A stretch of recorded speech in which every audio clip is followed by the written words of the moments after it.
دوستان عزیز درود بر یکایک شما.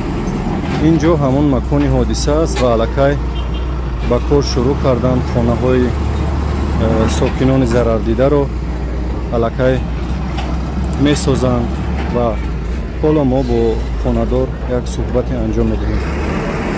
آقا جون خودتون شناس میکنید؟ ما شهروان شهر کلوب یوروف احمد خان خانه جای حادثه در وقت حادثه همه موبایل 15-20 minut کارکنان حکومت حاضر شدند، ما را دستگیری کردند.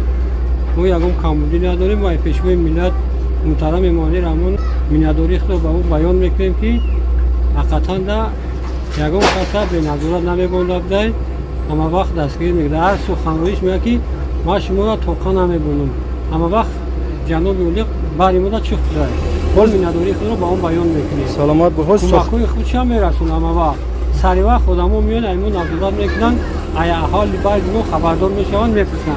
رئیس شهر هم اومدن کمک پیشوی رئیس شهر اما وقت برای ما چی خدای هر روز 2 مرتبه 3 مرتبه میان را خبر میگیرن، میپرسن که کسری ندارین یا اگه کمبودی ندارین. ما مینداری خود را برای رئیس شهر هم برای رئیس ولایت هم میرسونیم که کمبودی ما را برقرار کردیشن. حاضر ساختمان خانه آغاز شد و فکر ما تازه میکنن بعد همه خیلی گفتن که ما شما را با جای استقامت چی میکنیم سرپناه میکنیم. سلامت باشید آقا جان، همدردی ما را قبول کنید. این زمان همون حالت‌های برقرار کنی و برطرف نمودن بعضی از عاقبت‌ها، بعضی چیزهایی که باقی مونده است، همون سنگ و شغل‌هایی که بی‌لواگی در داخل همون حوالی بودن همونها برآورده نمی‌شود و در این بعد وابسته به مسئله منزل سکونت تامین نمودن ساکنان همکنون قریب که حال خود را یافته است. در مسئله طور آگاهی دارید، مسئله دستگاه نقلیات برقرار شدن الکی به دست صاحبانشان رسیدن.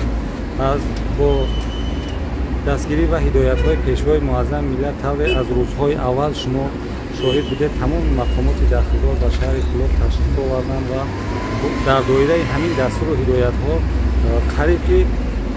قریب نه بلکه هر روزه با اهل عائله در همین صدمه قربانیان با اهل عائله قربانیان این صدمه کمک و دستگیری ها رسیده است و هم قربانیان هم نفرانی که الحال در بستر بیماری قرار دارند با آنها کمک و دستگیری ها رسیده است و یک لحظه از مد نظر از مد توجه و قابل دور نیست.